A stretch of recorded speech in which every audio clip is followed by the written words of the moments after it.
"Get the hell down, you filthy animal! Face the curb before I blow your head off." The insult landed as the door was ripped open and Elijah Grant was driven into the asphalt, gravel tearing his knees through his slacks.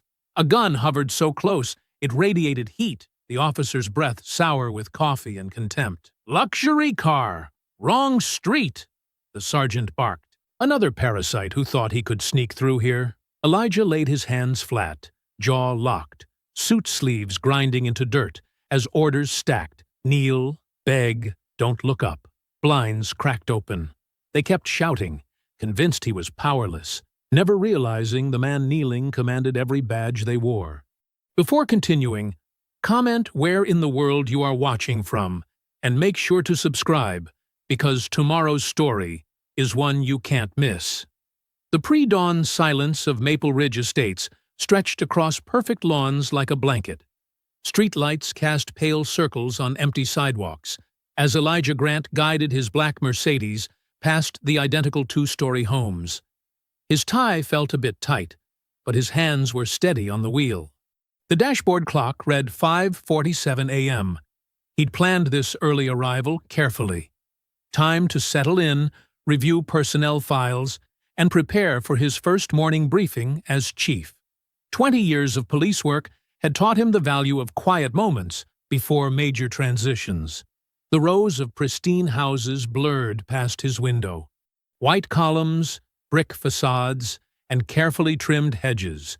Cookie-cutter affluence that screamed, exclusive neighborhood. Elijah knew the type well. Places where certain people were expected to have a reason to be there. His reason was simple. He was their new police chief, whether they liked it or not. The gated entrance to Birchwood Drive loomed ahead, its decorative ironwork gleaming. Elijah slowed, checking his mirrors out of habit.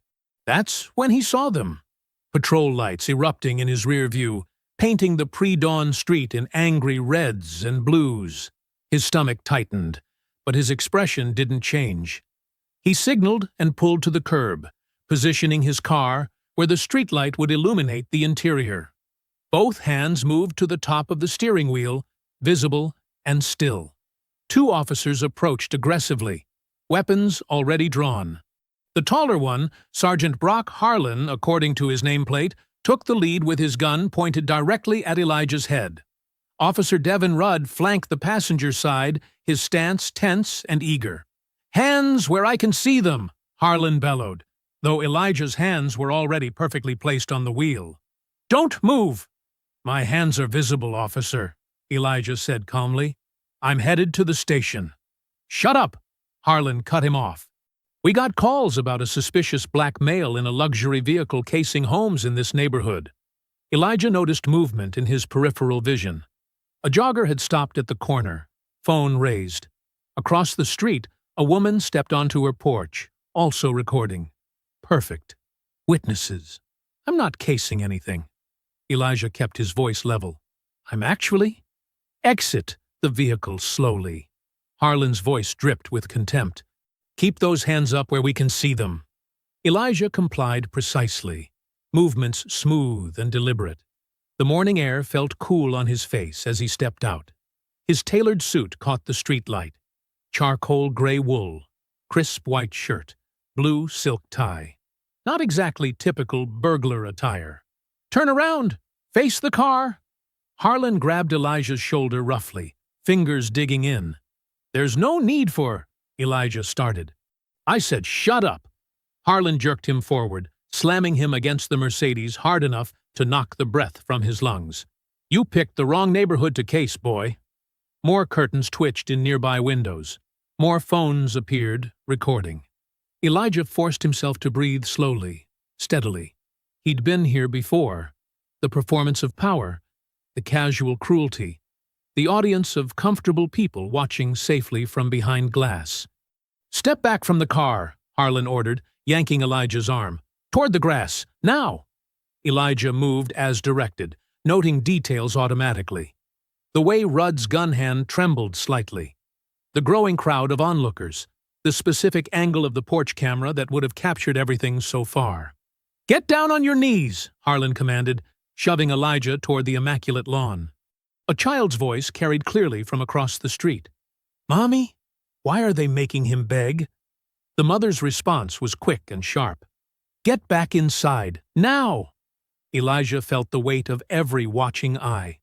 The judgment, the assumptions, the fear that wasn't really fear at all, but something darker, something that needed him on his knees to feel safe in their perfect suburban bubble. "I said kneel!"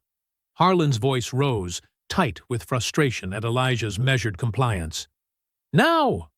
Rudd edged closer, his gun inches from Elijah's head. The metal would be cool, Elijah knew. He could almost feel it against his skin, but he kept his breathing steady, his movements calm and precise. They wanted him to react, to give them an excuse. He wouldn't. The grass was wet with dew against his legs as Harlan forced him down. The sergeant's hand pressed heavily on his shoulder, making a show of dominance for their audience. Elijah could smell fresh-cut grass and gunmetal, could hear the soft whir of phones recording, could feel the weight of dozens of eyes watching this piece of street theater from behind their pristine windows. "This is what happens," Harlan announced loudly, clearly playing to his audience, "when people who don't belong here try to cause trouble in our neighborhood." Rudd shifted nervously, weapon still trained on Elijah's head. The young officer's excitement had an edge of uncertainty now, as if something about this scene wasn't playing out quite the way he'd expected. The morning sun was just starting to peek over the rooflines, catching the dew on the perfect lawn where Elijah knelt. Another day in Maple Ridge Estates was beginning. Behind curtains and windows, people who would later claim they saw nothing, watched intently, absorbing every detail of this lesson in what their neighborhood was, and wasn't supposed to be. Elijah's knees pressed into the damp grass, his palms open and steady at shoulder height. Each breath came slow and measured, despite the weight of Harlan's hand grinding into his shoulder. Morning dew soaked through his suit pants, Italian wool that cost more than these officers probably made in a week. See how cooperative they get when they know they're caught. Harlan projected his voice like an actor on stage, playing to his suburban audience. His swagger had the practiced ease of someone used to performing this particular show. The neighbors watched from their manicured lawns and pristine porches. Some held phones up openly, others peered through blinds, all of them silent witnesses to this morning's entertainment. Tessa Caldwell stood on her front porch in a blue bathrobe, smartphone steady in her hands. She'd been about to leave for her morning run when the patrol lights lit up the street. Now she couldn't look away from the scene unfolding on her usually quiet block. "Ma'am!" Harlan barked at her suddenly, making her jump. "Get back inside! This is a police matter!" Tessa flinched, but didn't move, her finger still on the record button. Something felt wrong about this stop. The man on his knees was wearing a suit that probably cost more than her monthly mortgage payment. His car was spotless, high-end, and his calm demeanor didn't match Harlan's aggressive theatrics. "I said get inside!" Harlan's voice cracked with authority. "Or you'll be interfering with police business." This time, Tessa retreated, but only to her doorway. She kept recording through the glass storm door, her hands trembling slightly but the camera steady. Elijah's eyes moved methodically, cataloging details. Birchwood Drive street sign, house numbers 1422 and 1425, visible in his peripheral vision. The jogger who'd stopped was now talking rapidly into his phone. The patrol car's dash cam had a clear view of everything, assuming it was actually running.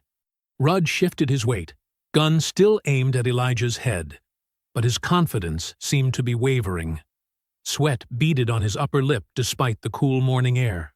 Harlan leaned down close to Elijah's ear, his voice dropping to a taunting whisper. "Now you understand how things work in this neighborhood, right? This is what happens to people who don't know their place." The sergeant's breath smelled like stale coffee and mint gum. His badge caught the rising sunlight, number 647 gleaming gold against dark blue uniform. "Good neighborhoods like this," Harlan continued, clearly enjoying himself, "they stay good because we make sure certain elements know they're not welcome here, no matter what kind of car they're driving or suit they're wearing. Elijah remained perfectly still, watching Harlan's face. The sergeant's smirk grew wider with each word, his sense of power and control reaching its peak. This was the moment when they felt most certain, most untouchable. "I'm Elijah Grant," he said clearly, voice carrying across the quiet street. "I'm your new police chief." The effect was instant. Harlan's smirk froze, then cracked like thin ice. His hand jerked away from Elijah's shoulder, as if burned. Rudd's gun dipped, then snapped back up, his eyes wide with sudden uncertainty. "You're—" Harlan's voice trailed off. The swagger vanished, replaced by something closer to panic. "My appointment letter is on the passenger seat," Elijah said calmly, "along with my badge and credentials. Feel free to verify." Harlan lunged for the car door, movements jerky and desperate now. Papers rustled as he snatched Elijah's phone and the letter, eyes scanning frantically. His face drained of color. "Ah! Dispatch," he barked into his radio, voice suddenly professional and polite. "Need to confirm something. The new chief, he was supposed to start today, correct? Now?" Elijah slowly lowered his hands, brushing grass from his knees as he stood. His movements remained deliberate, non-threatening. "Officer Rudd," he said quietly, "you can lower your weapon now." Rudd's gun dropped instantly, his face flushed red with embarrassment or fear or both. "I'll need both your names and badge numbers for my report," Elijah continued in the same measured tone. "Though I suppose I already have yours, Sergeant Harlan. Number 647, correct?" Harlan was still clutching Elijah's phone and papers, his previous confidence shattered. "Sir, this was clearly a misunderstanding. We had reports of suspicious activity in the area and—" "Badge number, Officer Rudd?" Elijah interrupted smoothly. 823, sir," Rudd stammered. The radio crackled. "Confirmed, Unit 4. Chief Grant's start date is today. Do you need any other information?" "Negative. Dispatch," Harlan replied quickly, trying to salvage some semblance of professional tone. "Just a routine verification. Everything's fine here." Elijah noted the growing horror on both officers' faces as the full impact of their actions began to sink in. The witnesses who'd recorded everything, the dashcam footage, the new chief of police, forced to his knees on his first day, in full view of the community he was meant to protect and serve. "My phone and papers, please, Sergeant," Elijah said, holding out his hand. Through the cruiser's window, Elijah watched the pristine houses of Maple Ridge slide past like a suburban slideshow. Each property looked carefully maintained, matching mailboxes, regulation height hedges, and lawns mowed in perfect diagonal stripes. From the back seat, he noticed how Harlan drove with one hand draped over the wheel, taking corners too fast, running stop signs like they were optional suggestions. The morning sun caught the gold wedding band on Harlan's finger as he adjusted the rearview mirror, angling it to watch Elijah. His earlier panic had settled into something harder, more calculated. "Beautiful neighborhood, isn't it, Chief?" Harlan's voice dripped with false courtesy. "Very exclusive, very particular about who belongs here." Elijah met his eyes in the mirror but didn't respond. He'd seen this pattern before. The subtle threats wrapped in polite small talk, the territorial marking disguised as friendly conversation. The station came into view, a modern building of glass and stone, designed to project authority while fitting into Maple Ridge's upscale aesthetic. Harlan pulled into a reserved spot near the entrance, engine idling. "Welcome home," he said with a smirk, finally unlocking the doors. Inside, the lobby bustled with morning shift change. Conversations died as Elijah entered, replaced by stares and whispers. Officers who moments ago had been laughing over coffee now stood straighter, uncertain how to handle this disruption to their routine. Captain Lyle Mercer descended the main stairs like he was stepping onto a stage. His uniform was perfectly pressed, his smile practiced and professional. Everything about him screamed respectable authority figure, exactly the kind of image Maple Ridge wanted to project. "Chief Grant," Mercer called out, extending his hand. "I cannot apologize enough for this morning's unfortunate miscommunication. I've already been briefed on the situation." His handshake was firm but not aggressive, his tone carefully calibrated to sound concerned without admitting fault. This was a man used to managing perceptions. "I'd like to review the footage immediately," Elijah said, keeping his voice neutral. "Both dashcam and body cams." A flicker of something, annoyance, worry, crossed Mercer's face before his smile reset. "Of course, though I'm afraid we've had some technical difficulties this morning. System glitch affected several units during that time window. We're looking into it." Elijah glanced at Harlan's chest, where his body cam sat dark and silent. "Your cameras seem to be malfunctioning now, Sergeant." Harlan touched the device with exaggerated surprise. "Must have caught that same glitch, sir. Technology, right?" Deputy Chief Nora Velez appeared at Elijah's side, her arrival so quiet he hadn't noticed her approach. She was tall, with steel-gray hair pulled back severely, and eyes that had seen too much to trust easily. "Chief Grant," she said, her handshake brief but firm. "Let me show you around while IT addresses these technical issues." As they walked the hallways, Velez pointed out different departments with brisk efficiency. But her real communication came in subtle gestures, a slight head tilt toward the evidence room's multiple security cameras, a pause near file cabinets with fresh scratch marks around the locks, a meaningful glance at officers who suddenly needed to check their phones when Elijah passed. The morning roll call was held in a large briefing room, rows of chairs facing a podium. Elijah stood at the front, studying faces as officers filed in. Some met his eyes directly, others found sudden interest in their notebooks. The room felt charged with unspoken tension. "Good morning," he began, his voice carrying to the back row. "As you've likely heard, there was an incident during my arrival today. Let me be clear about changes taking effect immediately. All body cams will be functional and activated during every citizen interaction. Weekly audits will be conducted. The complaint review backlog will be cleared, and there will be zero tolerance for selective enforcement or evidence mishandling." The room split like a fault line. Younger officers sat straighter, some nodding slightly. Veterans exchanged dark looks. In the back, Harlan crossed his arms, his stance radiating defiance. Mercer stepped forward smoothly, clapping his hands once. "An excellent start, Chief.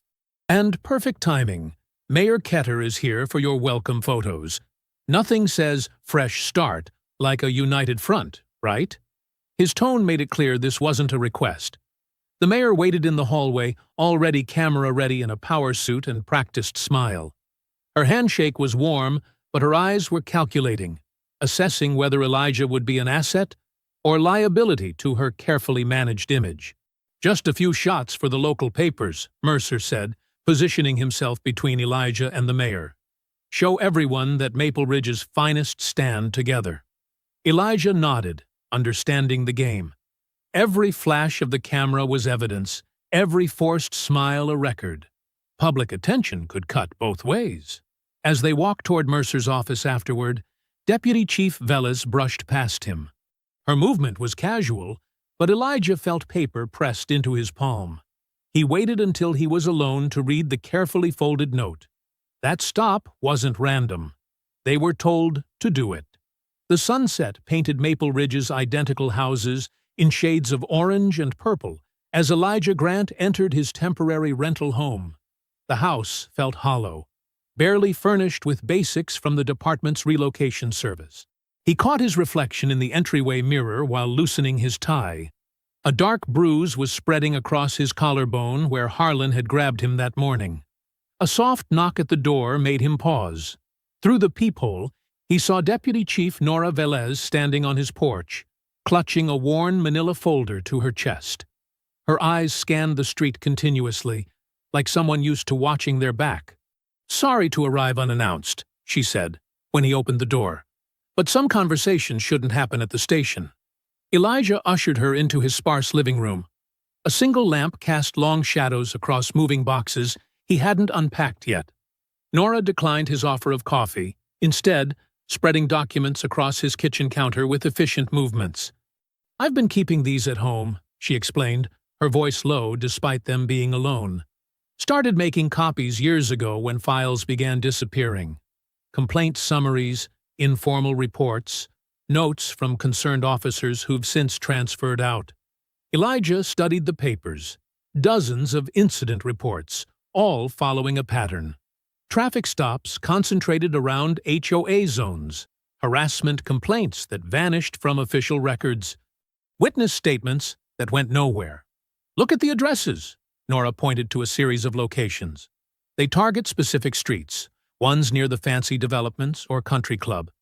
Anyone who doesn't fit their idea of who belongs here."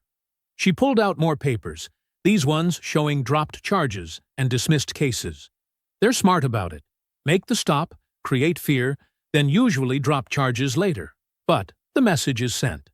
Most residents are too scared to file formal complaints anymore." Elijah nodded, remembering the faces watching from windows that morning. "How deep does this go?" "Deeper than just bad cops," Nora said.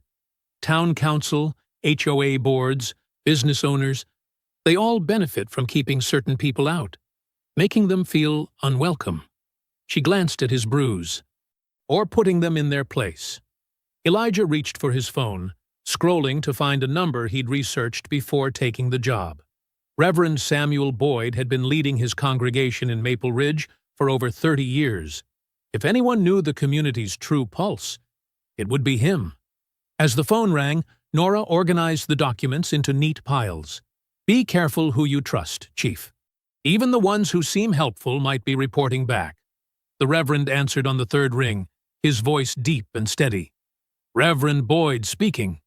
"Reverend, this is Chief Grant. I was hoping we could meet somewhere private to discuss community concerns." "Ah, yes. I heard about your welcome this morning." There was a weight of understanding in his tone. "My church has a side office. Very quiet, very discreet." Before Elijah could respond, his phone buzzed with a text message. The image made his jaw tighten. A high-resolution photo of him kneeling on the curb that morning. The angle was perfect, professional, captured from a position no casual neighbor could have managed. The caption read, "We can make you kneel again." A second message followed immediately with his rental address, down to the house number. Nora saw his expression change. "What is it?" He showed her the messages. Her face hardened. "That's not from a patrol camera or bystander. That's surveillance quality." "They're letting me know they have eyes everywhere," Elijah said, his voice controlled despite the anger building in his chest. He turned back to his phone call. "Reverend, would tomorrow evening work?" They arranged a meeting time as Nora gathered her documents. Before leaving, she paused at the door. "They'll try to isolate you first, then discredit you, then—" She didn't finish the sentence. Alone again, Elijah moved through the house methodically, checking windows and doors. The threatening texts weren't just intimidation. They were a message that the corruption went beyond rogue officers. This was about power structures, about who controlled this carefully manicured suburb's true face. He sat at his kitchen table, making notes in a fresh notebook. Step 1. Identify potential allies in the department. Officers who might be tired of looking the other way. Step 2. Begin implementing reforms that seemed reasonable on paper, but would expose patterns when properly documented. Step 3. Gather evidence quietly, building a case that couldn't be buried in missing paperwork. From his briefcase, he removed a small electronic device, a personal recorder designed to look like a typical pen. He'd purchased it after accepting the job, suspecting he might need backup documentation. As he installed a fresh battery, his thumb brushed over the activation switch. The night pressed against his windows, the street outside too quiet. Somewhere in this neighborhood, someone was watching his house, reporting his movements. They thought they'd hired a token figure, someone they could control through fear and isolation. Elijah checked the recorder's functionality, speaking softly into the silence of his kitchen. "You wanted a symbol. You hired a storm. The next morning's darkness clung to Maple Ridge like a stubborn shadow. Elijah Grant pulled into the police station parking lot at 5:45 a.m., his headlights cutting through wisps of early fog. Deputy Chief Nora Velez waited by the side entrance, 2 coffee cups in hand, her expression tense but controlled. "You're going to need this," she said, handing him a steaming cup. "Word's already spreading about your audit plans." They walked through empty corridors, their footsteps echoing off institutional tile. The night shift officers glanced up as they passed, some nodding respectfully, others suddenly finding their paperwork fascinating. Elijah noticed how the morning crew started filtering in early. Unusual for this hour, but they were curious about their new chief's moves. In his office, Elijah spread out the initial audit documents while Nora closed the door. "I've flagged the most suspicious patterns," she said, pointing to highlighted sections. "Camera malfunctions that coincide with complaint times, patrol logs with missing hours, incident reports that contradict witness statements." "Let's start with body cam compliance," Elijah said, logging into the department's system. "Every working camera, every active officer." Captain Lyle Mercer appeared in the doorway like he'd been summoned, his smile practiced and gleaming. "Chief Grant, good morning. I see you're diving right in." "Captain, I'll need access to the equipment logs and maintenance records." Of course. Mercer's tone was helpful, but his eyes were calculating. "I'll have records process that request. Might take a few days. Standard procedure, you understand." "The records are digital, Captain. Access should be immediate." "True, but proper channels matter." Mercer's smile didn't waver, especially with such a thorough review. "We want everything by the book." Throughout the morning, Elijah hit similar walls. Request forms disappeared into administrative black holes. Computer permissions required multiple authorizations. Even basic patrol data needed committee review before release. At 11:30, his phone buzzed with a message from Mayor Diane Ketter's office. "The mayor requests your presence at Town Hall, 12:15 p.m. Select council members and community leaders will attend." The conference room gleamed with polished wood and artificial warmth. Ketter sat at the head of the table, surrounded by council members in business attire and HOA presidents with perfect manicures. Their welcome smiles didn't reach their eyes. "Chief Grant," Ketter began, "we're so pleased to have this opportunity for a proper introduction. Maple Ridge is a special community. Delicate, built on certain standards." A council member, Anderson, according to his nameplate, nodded earnestly.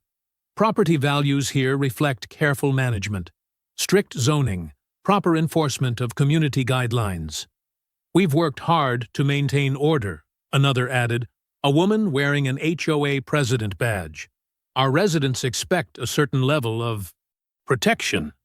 Elijah noted how they avoided specific terms, wrapping their meaning in careful phrases. "I believe in protection through transparency," he said. "Community trust requires accountability."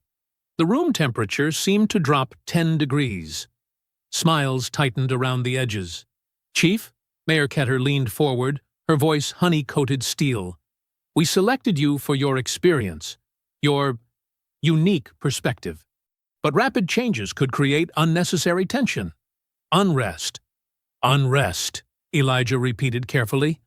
"Like requiring officers to keep their cameras on? Or processing citizen complaints properly?"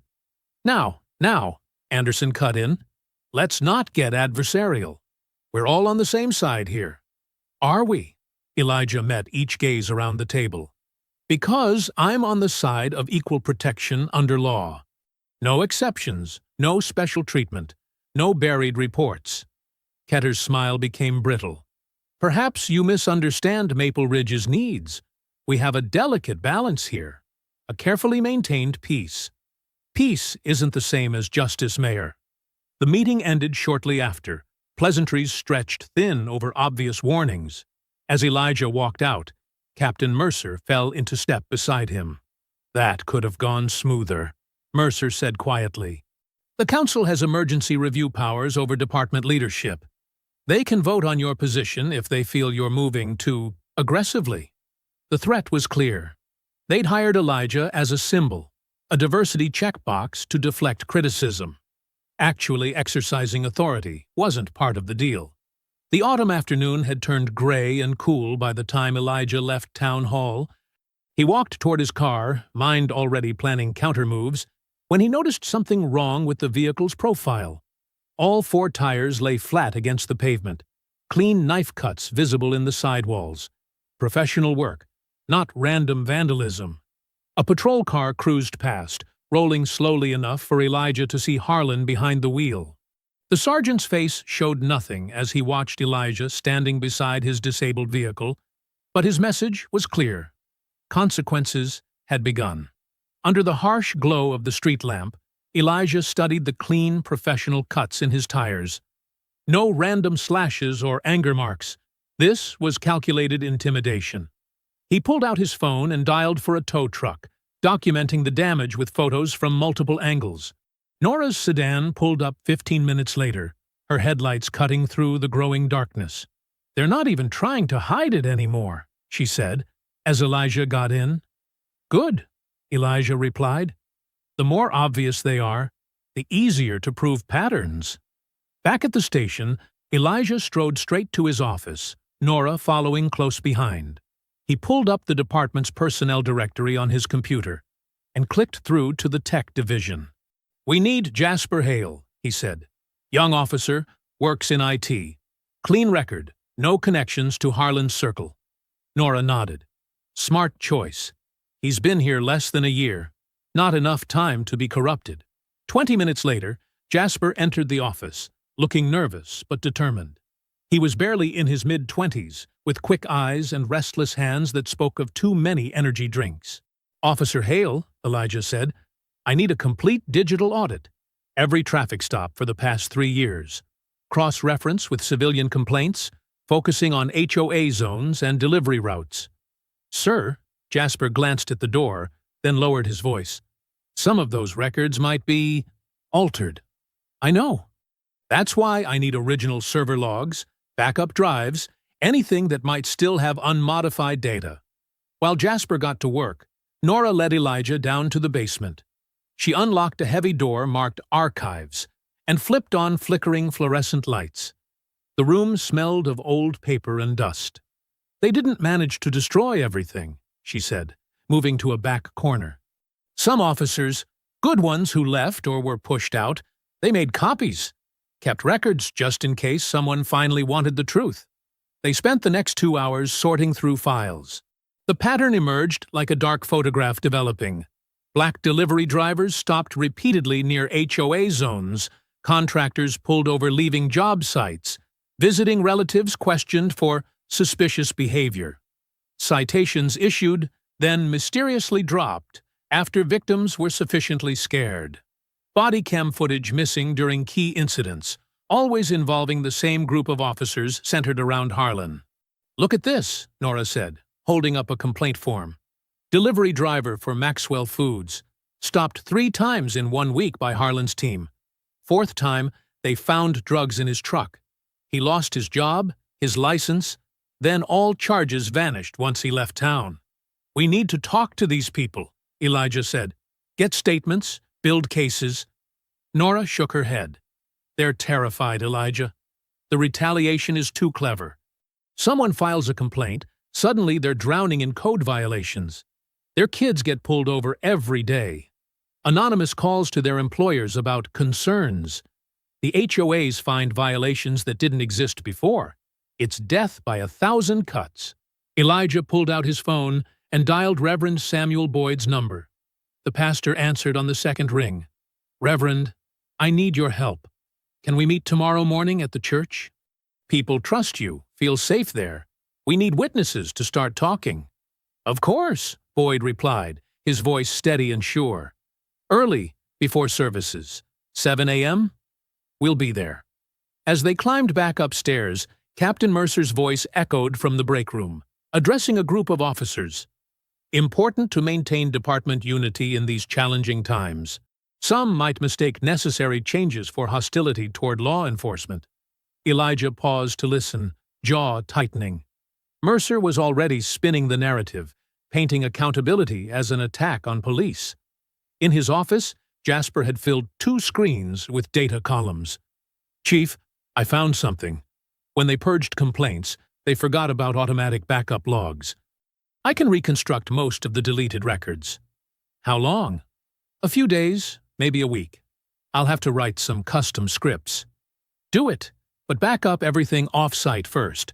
"And Jasper?" Elijah met the young officer's eyes. "Watch your back. They'll notice what you're doing." "Yes, sir." Jasper straightened. "I'm tired of looking the other way." Near midnight, Elijah finally headed for his car, the rental he'd picked up after the tow. His phone buzzed with a voicemail notification from an unlisted number. He played it on speaker. Heavy breathing filled the silence, then a whispered threat. "Next time, we don't let you stand back up." He saved the message, adding it to his growing evidence file. The threat wasn't surprising, but its desperation was revealing. They were scared of what he might find. Good. Fear made people sloppy, and sloppy meant mistakes. The empty parking lot felt exposed, shadows stretching between pools of security lighting. But Elijah took his time walking to his car, movements deliberate and unhurried. Let them watch. Let them see that threats wouldn't make him flinch or rush or look over his shoulder. They wanted him afraid, which meant fear was their weakness, not his. Elijah's phone buzzed as he stepped out of Reverend Boyd's church into the bright afternoon sun.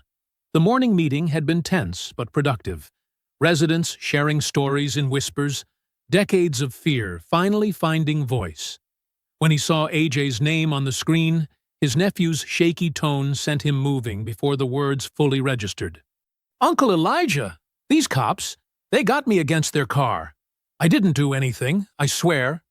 "Where exactly?" Elijah was already climbing into his vehicle, Nora Velas quickly following his lead. "Maple Grove, near Wilson Street. By those big houses with the columns." "Stay calm. Keep your hands visible. We're 3 minutes out." Elijah kept AJ on speaker as they drove, listening to the background noise of officers demanding answers about suspicious activity. Through the phone, he heard Officer Rudd's voice rise. "Why you running through yards, boy? Got reports of missing packages." "I wasn't running anywhere," AJ answered, strain in his voice, but keeping it steady like Elijah had taught him. "I was walking on the sidewalk from my friend's house." "Sure you were. Empty the bag." Slowly. Elijah and Nora pulled up to find AJ pressed against a patrol car. Rudd and another officer, Matthews, according to his nameplate, dumping the contents of his backpack onto the hood. School books, a water bottle, and basketball shoes scattered across the metal surface. Behind pristine windows and precisely trimmed hedges, faces watched. Some held phones, some whispered behind hands, but none stepped forward. This was entertainment to them, the daily drama of someone else's humiliation. Elijah stepped out of his car, badge visible, movements deliberate. "Officers, what's the probable cause for this stop and search?" Rudd's posture shifted instantly, that familiar mix of fear and resentment flickering across his face. "Chief, we got calls about a suspicious male checking porches." "From whom?" "I'll need those caller details for the report." Anonymous tips." "So no verifiable complainant?" Elijah moved closer, voice level. "And the legal basis for searching his bag?" Matthews stepped back slightly, but Rudd's jaw tightened. Subject was acting evasive. "By walking on a public sidewalk?" Elijah pulled out his phone, opening the department's reporting app. "I'll need both your badge numbers and a complete account of what justified this stop." The screech of tires announced Sergeant Harlan's arrival. He emerged from his vehicle with that practiced swagger, taking in the scene like he owned it. "Problem here, Chief? Seems like you're interfering with a routine investigation." "No interference, Sergeant. Just ensuring proper procedure and documentation." Elijah continued typing into his phone. "Though I'm curious why a sergeant responded to a simple pedestrian stop. I monitor all calls in my sector." Harlan's smile didn't reach his eyes. especially when they involve persons of interest. My 17-year-old nephew is a person of interest? Age doesn't preclude criminal behavior. Harlan moved closer, voice dropping. Maybe you're too emotionally invested to see this objectively. Sir. Nora stepped forward, notebook in hand. I'll need statements from both officers about their reasonable suspicion standard. And Sergeant, since you're here, you can explain why you dispatched 2 units for a single pedestrian. A small crowd had gathered now, joggers suddenly needing water breaks, dog walkers finding fascinating spots to linger, phones recorded discreetly and not so discreetly. Harlan noticed the attention and shifted tactics. Look, clearly, this was a misunderstanding. He gestured at AJ's scattered belongings. Just doing our job, checking things out. No harm done. No harm? Elijah's voice remained steady, but his eyes locked onto Harlan's. You stopped and searched a minor without cause, created a public spectacle, and violated department policy on reasonable suspicion. That's not no harm.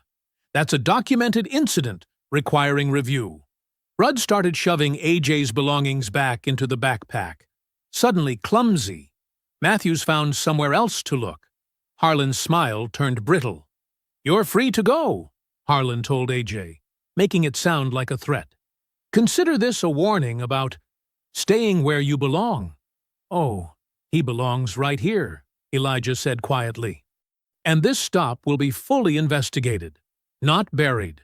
Nora, please get Officer Rudd and Matthews' statement details. I want their narrative on record before it changes. The gathered crowd began dispersing as Nora collected information and Elijah photographed the scene. AJ stood straight, controlled, but Elijah could see the tension in his shoulders, the careful way he accepted his backpack without sudden moves. Later that evening, sitting across from each other at Elijah's kitchen table, AJ pushed his food around his plate. The bruise where they'd grabbed his arm was darkening. They knew exactly who I was, he said finally, voice low. Called me Chief's boy when you couldn't hear. Said I should tell you to watch yourself. Look at me. Elijah waited until AJ met his eyes. They wanted you scared. I know. AJ straightened slightly. That's why you're documenting everything, right? Building a case? Then we make them accountable. Out loud. The fluorescent lights of the Maple Ridge Community Center cast harsh shadows across the packed gymnasium. Fold-out tables lined the walls, laden with neighborhood watch pamphlets and Support Your Police merchandise. Mayor Diane Ketter worked the crowd with practiced charm, her camera-ready smile never wavering as she posed between Captain Lyle Mercer and a row of crisp uniforms. Elijah Grant stood near the back, watching. He noted how Brock Harlan moved through the space like a local celebrity, accepting handshakes and backslaps from residents who clearly saw him as their personal protector. The same residents who'd watched silently that morning as AJ was harassed on their perfect sidewalks. Great turnout, Mercer said, materializing at Elijah's side. Shows how much this community values law enforcement. The right kind of law enforcement. Elijah kept his expression neutral. Every kind of law enforcement should value accountability. Still pushing that? Mercer's smile tightened. After today's unfortunate incident with your nephew? Some might question your judgment when family's involved. The threat was clear, but Elijah had expected it. He'd seen how they operated now, using public spaces to perform authority while dealing out private punishments. AJ stood across the room, maintaining composure despite the sideways glances and whispered comments. He'd insisted on coming, refusing to be invisible. Now he caught Elijah's eye and gestured that he needed some air. Elijah watched his nephew slip out the side door. Then he noticed Officer Rudd, out of uniform but unmistakable, following with 2 men he recognized from town council meetings, regular fixtures at police fundraisers and Back the Blue rallies. Excuse me, Elijah said to Mercer, already moving. The night air was thick with humidity as Elijah rounded the building's corner. He heard voices before he saw them. Harsh, mocking tones that set off every alarm in his mind. "Look who thinks he belongs here," Rudd was saying, his off-duty swagger enhanced by liquid courage. "The chief's pet project." AJ stood with his back to the wall, shoulders square despite being surrounded. The two men with Rudd, middle-aged, prosperous-looking in their polo shirts and expensive watches, crowded closer. "Maybe you need another lesson about staying in your place," one of them slurred, jabbing a finger toward AJ's chest. "Back away!" Elijah's voice cut through the darkness. "Now!" Instead of retreating, the man closest to AJ shoved hard, sending him stumbling. "Or what, Chief? Gonna cry racism again?" Elijah moved forward, measured steps eating up the distance. "Last warning. Step back and walk away." The first punch came from the left, telegraphed by an amateur's wild swing. It clipped Elijah's jaw, more insulting than damaging. He absorbed the impact, letting his training take over. The attacker pressed forward, expecting Elijah to crumble. Instead, Elijah stepped inside his reach, used the man's momentum against him, and dropped him with a precise combination of moves that left him gasping on the pavement. The second man charged like a bull, all rage and no technique. Elijah redirected him smoothly, pinning him against the wall with controlled pressure on his shoulder and wrist. "Don't," Elijah warned, as the man struggled. Rudd lunged from the side, probably hoping to claim Elijah had attacked an officer. But Elijah had been watching for it. He shifted his weight, caught Rudd's arm, and used the officer's own forward motion to introduce him to the brick wall, firmly enough to stop the attack, carefully enough to leave no lasting damage. "Phone out! Recording everything!" called a woman's voice from the doorway. Tessa Caldwell stood there, arm steady as she documented the scene. She'd been one of the silent observers during AJ's morning harassment. Not anymore. Elijah kept his voice calm, professional. "AJ, you okay?" "Yes, sir." AJ's voice was steady. Police sirens wailed in the distance, growing closer. Right on cue, Brock Harlan emerged from the shadows into the security light's glare. His face split into a predatory grin as he surveyed the scene. 3 men sprawled or staggering, the chief standing over them, multiple witnesses arriving. Harlan's expression said it all. This was exactly what they'd wanted. A chance to paint Elijah as the aggressor, the angry black man they could finally justify removing. The fact that he'd defended himself and his nephew with minimal force wouldn't matter in their version of events. But Harlan hadn't counted on Tessa's phone, still recording, or the other devices that had appeared in doorways and windows, capturing truth that couldn't be buried in missing paperwork or convenient system glitches. The sirens grew louder, as Harlan's grin promised consequences. He thought he was watching Elijah's career end. He was wrong. The dashboard clock read 11:47 p.m. as Elijah eased his car into his rental's driveway. His jaw throbbed where the punch had landed, and his shoulders ached from the controlled takedowns. He'd spent 3 hours giving statements, watching Rudd and his drinking buddies try to twist self-defense into assault. His phone buzzed before he could get out of the car. Nora Velez's name flashed on the screen. "They're moving fast," she said without preamble. "Mercer's already got his version spreading. Says you attacked Rudd without provocation, used excessive force on civilians." Elijah pressed his fingertips against his temples. "We have witnesses. Phone footage. They're working on the witnesses now. Tessa Caldwell already got 3 visits from code enforcement about violations on her property. The others are getting similar pressure." "Document everything," Elijah said. "Every visit. Every sudden citation. Already on it." But that's not all. Mayor Ketter called an emergency town hall for tomorrow morning. 10 a.m. sharp. They're pushing hard on this, Chief. Elijah finally left his car, muscles protesting as he climbed the porch steps. Of course they are. They think they've got their angle now. The aggressive chief who can't control his temper. What's your play? Give them exactly what they don't expect. Complete calm. And data. Lots of it. The next morning, Maple Ridge Town Hall's meeting room was packed by 9:45. The wood-paneled walls and leather chairs couldn't hide the tension crackling through the space. Mayor Ketter sat centered at the raised council table, wearing concern-like designer perfume. Elijah moved to the podium when called, ignoring the whispers. He placed his materials carefully. Stop data analysis, complaint patterns, camera compliance rates. His bruised jaw drew stares, but he kept his posture relaxed, professional. "We're here," Mayor Ketter began, "because of growing concerns about department morale and community trust under Chief Grant's leadership style." The word choice was deliberate.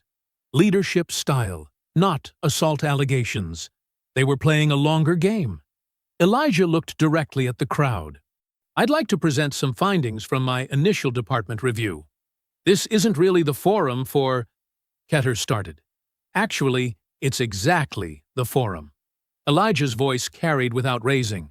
Public oversight of public servants. He displayed his first chart. Traffic stops clustered around HOA zones, targeting patterns clear as fingerprints. In the past year, Black and Hispanic drivers were 9 times more likely to be stopped in these neighborhoods. 90% of those stops showed no probable cause. Howard Matthews, head of the largest HOA, stood up. "We have standards in our communities. Safety concerns." "Safety?" Elijah repeated evenly. "Like forcing a police chief to kneel at gunpoint? Like surrounding a teenager 3-to-1 behind a community center? That's exactly the kind of inflammatory rhetoric." Mercer rose smoothly from his seat near the mayor. "Chief Grant seems determined to create division where none existed. Our department has served this community with respect and professionalism for years." "Respect," Elijah said, "doesn't selectively delete body cam footage. Professionalism doesn't make evidence disappear." He showed his next slide. Gaps in camera coverage, missing complaint files, all coinciding with specific officers and locations. The room erupted in overlapping voices. HOA members talked about property values and outside agitators. Council members frowned about rushed conclusions. Mercer spoke at length about morale and tradition, each word polished to a shine. Elijah stood steady. "The law isn't a popularity contest. It's not meant to comfort those with power. It's meant to protect everyone equally." "Perhaps," Mayor Ketter cut in, "we should table this discussion until tempers cool." The meeting dissolved into small clusters, people choosing sides with their bodies, who they stood near, who they avoided. Elijah gathered his materials, noting who watched him and how. A tall officer approached, wearing his uniform like armor. "Chief, could we speak privately?" They found a quiet corner. The officer glanced around before speaking. "I was there when Mercer gave the order about your first day. Told them to make an impression at the gate. I've got proof. Texts, recorded conversation." "Why tell me now?" "Because it's getting worse. They're not just harassing people anymore. There's money involved. Seizures that never get logged. I can testify, but—" He lowered his voice further. "I need protection. My family needs protection." Elijah studied him carefully. "We can arrange that. Meet me tonight, 8 p.m., at the diner on Roosevelt. Bring what you have." The officer nodded quickly. "Thank you, sir.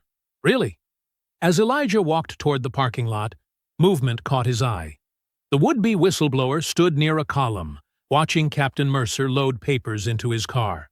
Their eyes met for just a moment before the officer looked away. Fast. Guilty. The gesture was familiar to Elijah. He'd seen it before, in other departments. The look of someone who'd already made their choice, already picked their side, already decided whose protection mattered more. The coffee shop's evening crowd thinned as Elijah Grant chose a corner table with clear sight lines to both exits. Officer James Wilson, the supposed whistleblower, was already 10 minutes late. Through the window, Elijah spotted Nora Velez pretending to read a newspaper at an outdoor table, positioned to watch the parking lot.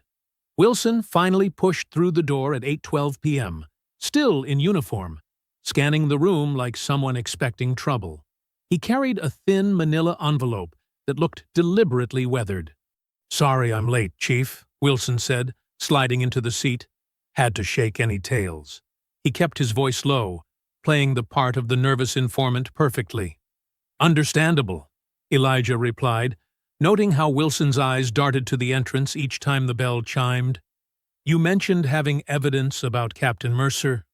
Wilson pulled out his phone, thumbing through text messages. "Yeah, look at this chain from the morning you arrived. Mercer telling us to greet you at the gate, making jokes about putting you in your place." The texts looked genuine enough, but something felt off about their timing. Too neat, too perfectly incriminating. Wilson leaned forward, dropping his voice further. "There's more. The seizure money I mentioned. They've got a whole system. Certain stops, certain neighborhoods. The cash disappears before it hits the evidence room." "How long has this been happening?" Elijah asked, watching Wilson's face.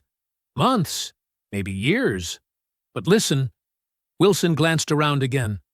"What have you found so far? In your investigation? Any other officers talking?" And there it was, the real purpose of this meeting. Elijah kept his expression neutral. "We're still gathering information. Following proper channels." Wilson pushed the envelope across the table. "These are copies of some key documents. But, Chief, I need to know my family will be protected if I come forward officially. What kind of guarantees can you make?" Through the window, Elijah saw Nora shift slightly, a signal that someone else had arrived. A dark sedan crawled past the coffee shop, moving too slowly. "Of course," Elijah said carefully. "Protection is essential. Let me review these materials first. Then we can discuss next steps through official channels."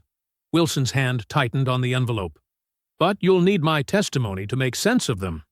Maybe we should go over them now?" "I prefer to analyze evidence thoroughly before discussing details," Elijah said, standing.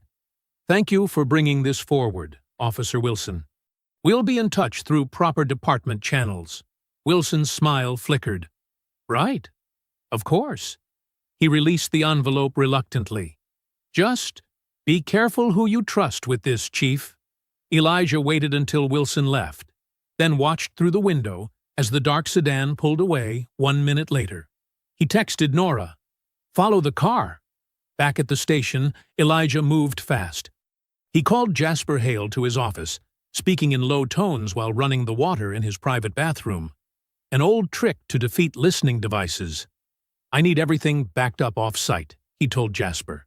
"Stop records, dash cam footage, complaint files, all of it. Can you do it without being traced?" Jasper nodded, already pulling out a laptop. "I've got secure cloud storage ready. Been expecting something like this." "Good man." Elijah picked up his desk phone. "Now we go official." He called the State Oversight Board, formally requesting an external audit based on pattern evidence. The investigator on the night desk sounded interested, especially when Elijah mentioned selective enforcement and missing evidence. They scheduled an intake call for 9 a.m. sharp. For the first time in days, Elijah felt momentum shifting. State involvement would make it harder for Mercer to bury things. The corrupt network would have to be more careful, which meant more chances to catch them slipping. He called home to check on AJ. "I'm fine, Uncle E," AJ said. "Just doing homework." "Stay inside tonight," Elijah insisted, "and keep your phone charged." I know. They're not going to try anything else so soon." "Humor me." Elijah had just hung up when his cell phone buzzed. Nora. "Wilson went straight to Mercer's house," she reported. "Stayed 20 minutes. Now they're both headed to the station." "Anything else?" "Yeah. The evidence clerk, Paula Martinez. She's not answering her phone. Her car's still in the lot, but no one's seen her for hours." Elijah's chest tightened. He grabbed his keys and badge, already moving. "Meet me at evidence storage. Now." The storage room door was ajar when they arrived, light spilling into the dark hallway. Inside, drawers hung open. File boxes gaped empty. The careful organization from that morning was destroyed. And in the center of the room, Paula Martinez's access card lay broken on the floor. "Call it in," Elijah ordered. Full investigation, everything by the book. And find Martinez.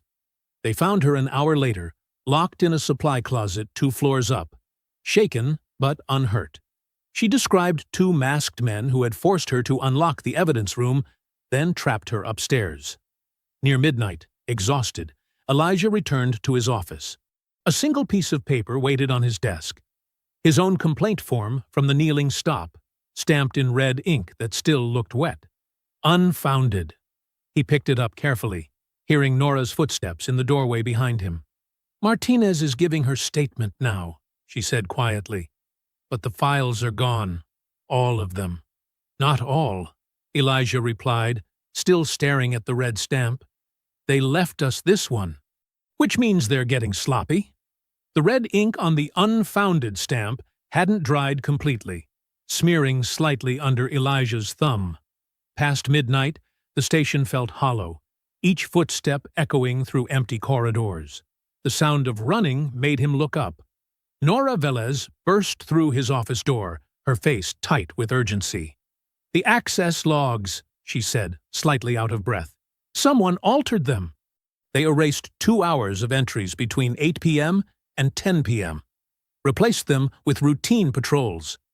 Elijah placed the complaint form carefully on his desk. "Paula Martinez, how is she?" "Shaken, but stable. Giving her statement to Internal Affairs now." Nora closed the door behind her. "She says the men knew exactly what files to take. This wasn't random." "Of course not." Elijah stood, pacing the small office. "They're eliminating evidence before the state team arrives. The whistleblower meeting was just to keep me distracted." Heavy footsteps approached from the hallway. Captain Lyle Mercer appeared in the doorway, his silver hair perfect even at this hour, his smile practiced and cold. "Quite a situation we have here," Mercer said smoothly. "But don't worry. It's being handled." "Handled?" Elijah turned to face him. "A clerk was assaulted. Evidence was stolen. I'm calling state oversight right now." "That won't be necessary." Mercer's smile didn't waver. "This is an internal matter requiring proper procedure. Besides, the mayor has called an emergency council session for dawn. All other actions need to wait until after that meeting." "This isn't about procedure," Elijah said. "This is obstruction." "Careful, Chief." Mercer's voice hardened slightly. "Making accusations without evidence. That could be seen as creating a hostile work environment." Nora stepped forward. "We have Martinez's statement." "From a clerk who was admittedly trapped in a closet for hours?" Mercer raised an eyebrow. "Hardly reliable. Now, if you'll excuse me, I need to prepare my report for the council." After Mercer left, Elijah checked his watch. 12:45 a.m. "Go home, Nora. Get some rest. We'll need clear heads in the morning." "You should rest too," she said. But her expression said she knew he wouldn't. Elijah drove home first, parking quietly in the driveway. Inside, he found AJ asleep on the couch, history textbook still open on his chest. Elijah carefully removed the book and draped a blanket over his nephew, studying the young man's face. In sleep, AJ looked younger, more vulnerable, a reminder of everything at stake. At 5:30 a.m., Elijah parked near Town Hall. The sun hadn't risen yet, but Reverend Samuel Boyd was already waiting outside, his tall frame casting a long shadow in the street lights. Nora arrived moments later, carrying coffee. "Whatever happens in there," Reverend Boyd said quietly, "remember, the community stands with you." "They're going to try to isolate you," Nora added, handing him a coffee cup. "Make you look dangerous." Inside, the council chamber was packed despite the early hour. Camera phones pointed at Elijah as he took his seat. Mayor Diane Ketter sat at the center of the raised dais, her perfectly styled hair and pressed suit a stark contrast to the exhausted faces around her. "Thank you all for coming at this difficult hour," Ketter began, unfolding a typed statement. "Recent events have forced us to address serious concerns about leadership and safety in our community." She read smoothly, each word calculated. "Loss of confidence, deteriorating morale, use of force concerns, community alarm." The phrases blurred together, building a wall of respectability around what was really happening. Captain Mercer took the podium next, his voice grave. 2 nights ago, our chief physically attacked an off-duty officer behind the community center. This follows a pattern of aggressive behavior and departmental disruption that has created an untenable situation. Elijah started to stand, but Nora's hand touched his arm. A warning. This wasn't a hearing. It was theater. Therefore, Mayor Ketter continued, effective immediately, Chief Grant is placed on administrative suspension pending full investigation. During this period, he is barred from entering the police station or accessing any departmental resources. The room erupted in murmurs. Phones kept recording. Elijah remained seated, his face carefully neutral, even as his pulse thundered in his ears. He noticed Wilson, the fake whistleblower, smirking from the back row. Additionally, Ketter said, given the seriousness of these concerns, we've appointed Captain Mercer as acting chief until this matter is resolved. Near 11 a.m., Elijah walked out of town hall into harsh sunlight. Cameras flashed. Reporters shouted questions. He kept his stride measured, dignified, even as Mercer appeared beside him. The captain leaned close, voice barely a whisper. You'll learn how Maple Ridge trains its chiefs. Afternoon sun filtered through the blinds of Elijah's rental home, casting striped shadows across the living room floor. AJ sat on the couch, his shoulders tense despite his casual posture. Nora Velez stood by the window, occasionally peeking through the slats.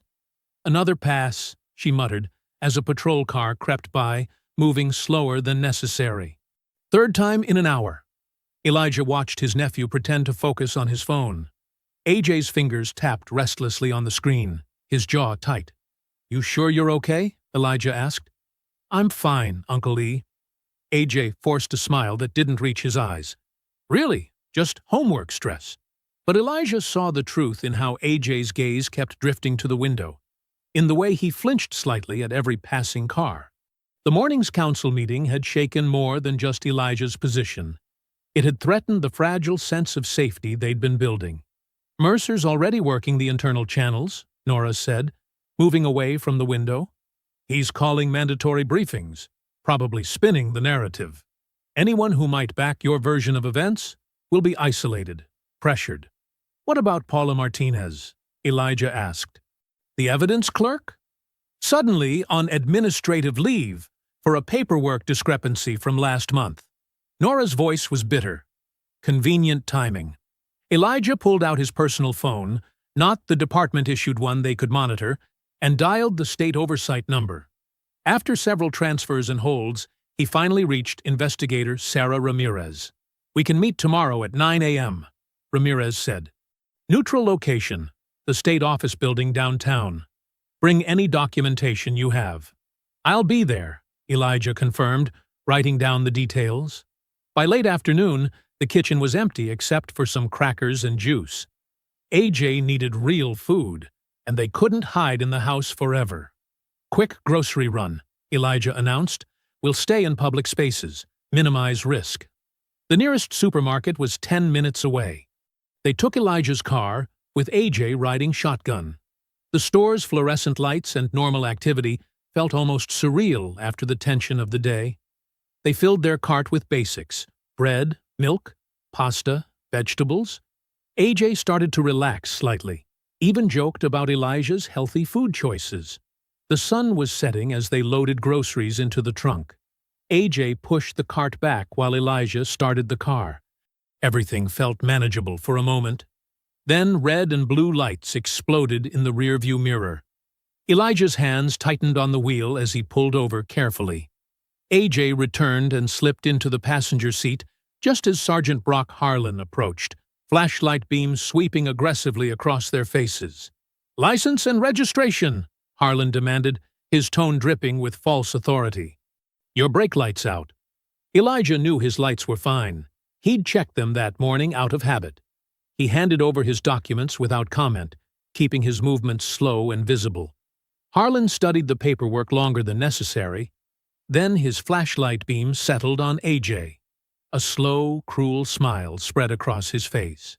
Well, look who it is. Step out of the vehicle, son. Why? Elijah asked calmly. What's the reason? Officer safety, Harlan snapped. Don't make this difficult. He yanked AJ's door open. AJ looked at Elijah, fear flickering across his face before he masked it. Elijah gave him a slight nod. Stay calm. We'll handle this. AJ stepped out slowly, hands visible. Harlan roughly spun AJ around, shoving him against the car. Hands on the roof, feet back. His pat-down was aggressive, theatrical. Then he reached into AJ's jacket pocket and pulled out a small plastic bag. Elijah's stomach dropped. He'd never seen those pills before, and he knew AJ hadn't either. Well, well, Harlan announced loudly. What do we have here? Looks like illegal substances to me. He dangled the bag with exaggerated concern. Such a shame. Turn around, hands behind your back. Those aren't mine, AJ protested, his voice steady despite his trembling hands. You know they're not mine. Harlan roughly cuffed him, tightening the metal until AJ winced. Save it for booking. You have the right to remain silent. Elijah stepped out of the car. This is a plant, and you know it. Stay back, Harlan warned, one hand on his weapon. You're suspended, remember? No interfering with police business. 2 more patrol cars arrived, lights flashing. Curious shoppers gathered at a distance, phones recording. Elijah stood helpless as they put AJ in the back of a cruiser, his nephew's face a mask of forced composure. The drive to the station was a blur of rage and strategy. Elijah parked in the public lot, watching AJ being led inside through the Sally Port. When he tried to follow through the front entrance, the desk sergeant, one of Mercer's loyal followers, blocked his path. I'm sorry, she said, not sounding sorry at all. You're suspended, sir. No access to the building.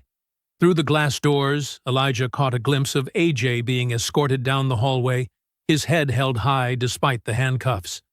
Night had fallen completely now, and the fluorescent lights cast harsh shadows across his nephew's face. The church's side door creaked open into darkness. Reverv. Samuel Boyd ushered Elijah Grant and Nora Velez inside quickly, checking the empty parking lot before locking up behind them. Their footsteps echoed in the silent sanctuary as they made their way to the basement stairs. Watch your step, Reverend Boyd whispered. Light switch is at the bottom.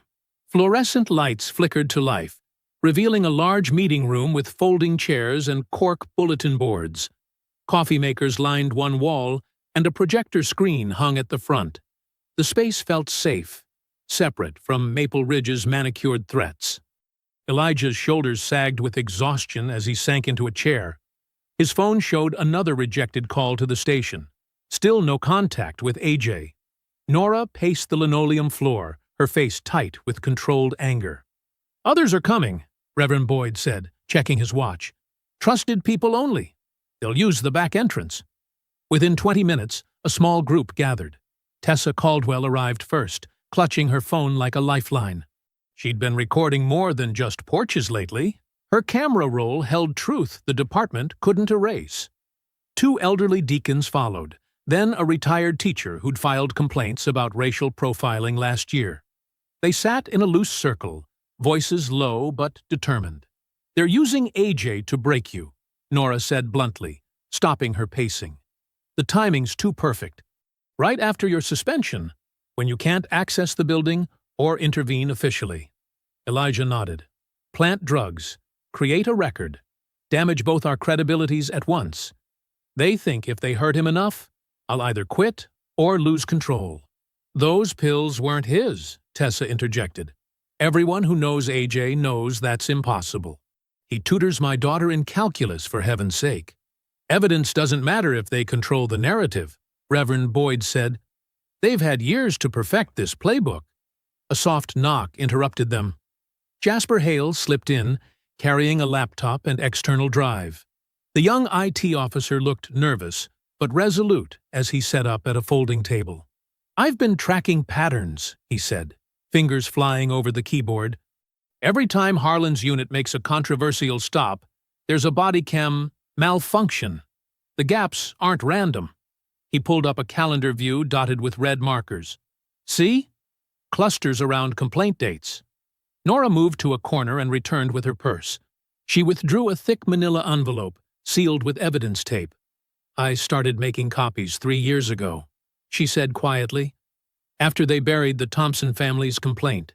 Kept everything off-site, dated and notarized. She spread documents across the table. Complaint summaries, patrol logs, internal memos with damning margins notes. Years of paper truth they thought they'd erased. There's more, Elijah said. He reached into his jacket and produced a small recording device, no larger than a pen. After the kneeling stop, I knew they'd try to control the narrative, so I started documenting everything. Every meeting, every casual threat in the hallway. Tessa pulled up the original kneeling video on her phone. The image was sharp, damning. Harlan's swagger, the gun at Elijah's head, the casual cruelty of power unchecked. I have the community center footage too, she added. Shows exactly who swung first. Revner Boyd grabbed a notepad. Okay, let's plan this hour by hour. State oversight meets you at 9 a.m. We need everything copied, secured, and witnessed before then. They divided tasks with quiet efficiency.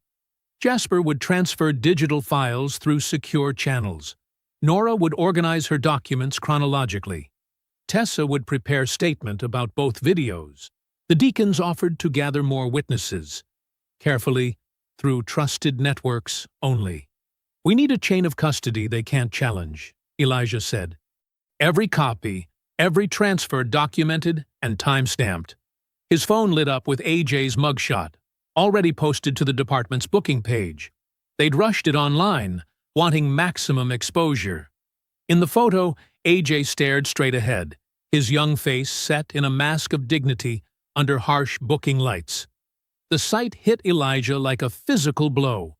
His nephew was spending the night in a cell, surrounded by the same men who'd framed him. But AJ's expression in the photo wasn't broken. It was defiant. He was his uncle's blood, after all. Time blurred as they worked. Coffee grew cold in styrofoam cups. Papers rustled. Keyboards clicked. Outside, the sky remained dark, but hints of pre-dawn gray began seeping through basement windows. Close to 3 a.m., Elijah found himself staring at AJ's mugshot again. The familiar rage rose in his chest, but it was different now. Not the hot fury that makes mistakes, but something colder and more focused. His voice, when he spoke, carried the weight of absolute certainty. They wanted me to beg. Tomorrow, they beg for mercy from the truth. Dawn painted the county building's windows in pale orange as Elijah Grant walked through security. Nora Velez carried a heavy accordion file beside him, while Jasper Hale balanced his laptop and external drives. Reverend Samuel Boyd brought coffee for everyone. They'd need it after the sleepless night. The conference room sat far from public areas, its walls bare except for a state seal. 2 investigators waited inside, Sarah Martinez from the Oversight Division and James Cooper from Internal Affairs. They stood as Elijah's group entered, professional handshakes masking the gravity of the moment. "Thank you for meeting us early," Martinez said, gesturing to the long table. "We understand time is critical, especially with your nephew's situation." Elijah nodded, keeping his voice steady. "Let's start with the pattern." He turned to Jasper. "Show them the stop data first." Jasper connected his laptop to the room's projector. Charts and graphs filled the screen, red dots clustering around specific streets, specific times, specific demographics. "Each point represents a documented stop," he explained. "The gaps show where footage mysteriously fails or reports go missing. But even with deletions, the targeting is clear." Cooper leaned forward, frowning at the data. "How far back does this go?" 3 years of complete logs, Jasper said. Fragments going back 5. Sergeant Harlan's unit shows the highest concentration of equipment failures during stops of minority residents, especially near HOA zones. Nora spread her preserved documents across the table. "These are the original complaints, before they were altered or buried. Notarized copies, stored off-site. She pointed to specific dates. See how the pattern escalates after each attempted reform? Martinez examined the papers carefully, comparing dates to Jasper's data. This shows systemic behavior, not isolated incidents. The coordination suggests command-level involvement. Captain Mercer orchestrates everything, Elijah said. He maintains plausible deniability, while Harlan's team handles enforcement. Mayor Ketter provides political cover. He played selected clips from his concealed recorder. Hallway threats, coded warnings, the subtle language of institutional intimidation. Cooper's expression darkened as he listened. They're not even trying to hide it. They're confident nothing can touch them. Because nothing has, Reverend Boyd added quietly. Until now. Tessa's videos came next. The kneeling stop played in sharp detail on the conference room wall. Harlan's performative cruelty, the gun at Elijah's head, the calculated humiliation. The community center footage followed, clearly showing who attacked first. This is textbook civil rights territory, Martinez said. But we need more than historical evidence. We need to catch them in a current violation, something they can't bury or explain away. Elijah laid out a map of Maple Ridge. The annual charity parade is this afternoon. It's Mercer's Pride event, all about image and control. He'll want his trusted officers handling security. That's not enough, Cooper warned. We need them to commit a clear violation. They will, Elijah said, because I'm going to give them something they can't resist. He outlined his plan. Leak information through a specific dispatcher known to feed intel to Mercer. Let them think Elijah stored proof of Mercer's direct involvement. The kneeling stop order, documentation of their forfeiture scheme, in a secured locker at the station annex. They'll have to move fast, Nora added.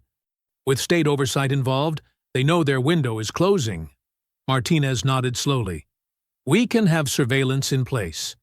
If they break in or plant evidence, they will, Elijah said.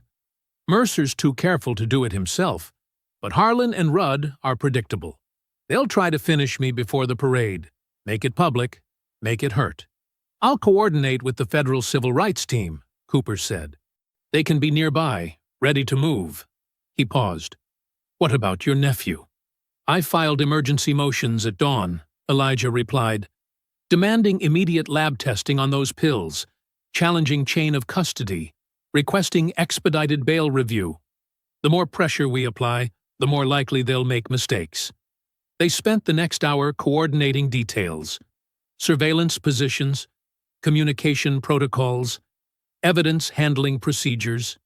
Martinez made calls to arrange judicial oversight while Cooper worked with federal contacts.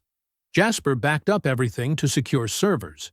Reverend Boyd left to organize community witnesses for when things broke open. Through the conference room windows, they watched Maple Ridge wake up. Sprinklers hissed on perfect lawns. Garbage trucks made their rounds. Parents drove children to school past patrol cars waiting to enforce invisible boundaries. Near 11, Nora received a text from a trusted officer. Mercer had just assigned Harlan and Rudd to parade security detail. Their unit would have full access to the station and annex to ensure public safety. Elijah stood at the window, watching a patrol car cruise past the county building. Good, he murmured. Walk into it. The words carried no satisfaction, no triumph, only the weight of necessary justice. Behind him, investigators finalized positions and protocols. Nora sorted documents for court filings. Jasper triple-checked his digital safeguards. The morning sun climbed higher, burning away shadows across Maple Ridge's manicured streets. In a few hours, the facade of suburban perfection would shatter. But for now, they waited. Evidence ready, witnesses prepared, truth poised to break through years of careful lies. Early afternoon sun blazed over Maple Ridge's charity parade route. Red, white, and blue bunting draped pristine storefronts. Children clutched balloons, while parents checked phones and chatted about property values. News cameras captured Mayor Diane Ketter beaming from a small stage, her cream suit gleaming as she stood beside Captain Lyle Mercer's crisp uniform. "Maple Ridge represents the very best of community values," Ketter announced to scattered applause. "Our police department ensures we remain a safe, prosperous haven for families." Mercer nodded beside her, scanning the crowd with practiced authority. His radio crackled. Brock Harlan's voice, tense beneath forced calm. "Captain, approaching the annex now for security sweep." Behind the scenes, surveillance teams watched Harlan and Devin Rudd pull into the station annex parking lot. Their movements were sharp, hurried. They bypassed normal entry procedures and headed straight for the evidence storage area. The desk clerk, Maria Santos, looked up as they approached. "Officers, I'll need to log your department emergency," Harlan cut her off. "Step aside." "But protocol requires—" Rudd leaned over her desk. "You want to keep this job? Look away for 5 minutes." Maria's hand trembled as she pressed the door release. State investigators captured everything on multiple cameras: the threats, the forced entry, the violation of evidence protocols. Harlan moved with disturbing familiarity through the storage area while Rudd stood watch, tension visible in his stance. "Here," Harlan muttered, reaching the locker allegedly containing Elijah's evidence. He picked the lock with practiced ease, another violation caught on camera. Inside, he found Elijah's vehicle keys, seized during his suspension. "Plant it," he ordered Rudd, passing him a small bag. "Make it match what we put on the kid." Rudd's hands shook as he tried to attach the planted evidence to the keyring. "Sarge, if this goes wrong—" "Shut up and work," Harlan snapped. "Mercer's got our backs, just like always." That's when the state investigators moved. They emerged from concealed positions, weapons drawn.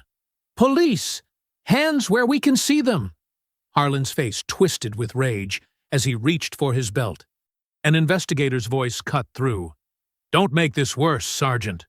You're already facing multiple felonies." Rudd immediately raised his hands, panic breaking through his facade. "Sarge, don't—" Harlan froze, fury warring with self-preservation. Finally, he raised his hands, spitting curses as investigators moved in to cuff them. At the parade route, Mercer's radio crackled with code signals. His expression shifted microscopically as he processed the message. He excused himself from the stage, walking quickly toward the annex, only to find federal agents waiting. "Captain Mercer," Investigator Martinez stepped forward. "We need you to come with us." "This is my jurisdiction," Mercer started, reaching for authority he'd always wielded. Martinez held up a phone, pressed play. Mercer's own voice filled the air. "Teach the new chief how Maple Ridge works.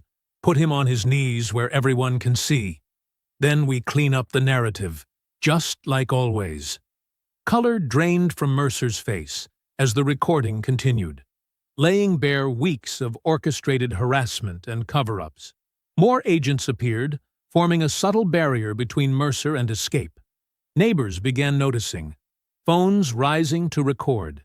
Hours later, an emergency council session packed Town Hall. Residents pressed against walls while cameras rolled. Mayor Ketter tried to maintain control. "We're here to address concerning allegations." "Evidence," Elijah corrected firmly, standing at the podium. "Not allegations."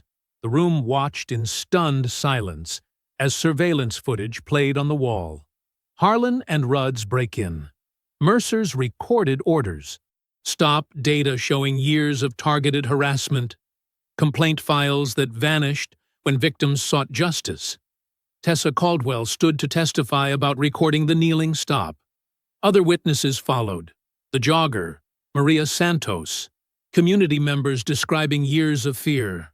A young officer finally broke ranks, detailing how Mercer's crew enforced silence. Ketter's professional smile cracked as reality crashed through her carefully maintained narrative. She watched helplessly as federal agents led Mercer out in handcuffs, followed by Harlan and Rudd. Reporters shouted questions about oversight failures and civil rights violations. While charges were read, Elijah received confirmation. AJ's case was dismissed. The planted evidence showed clear tampering, and the alleged pills failed basic forensic tests. AJ would be released within the hour. As evening settled over Maple Ridge, Elijah stood on Birchwood Drive, exactly where he'd been forced to kneel weeks ago. The manicured grass felt different under his feet now. He took out his chief's badge, not a symbol of permission anymore, but a promise of accountability. Neighbors emerged from their homes, no longer hiding behind curtains. They watched as patrol cars carried Mercer and Harlan away, the corrupt officers looking suddenly small in the open air. Their power, built on fear and silence, dissolved under community witness. Mrs. Zhang from across the street walked over, the same woman who'd pulled her child away during the kneeling incident. "Chief Grant," she said softly, "I'm sorry I didn't speak up before. If you enjoyed the story, leave a like to support my channel and subscribe so that you do not miss out on the next one. On the screen, I have picked 2 special stories just for you. Have a wonderful day."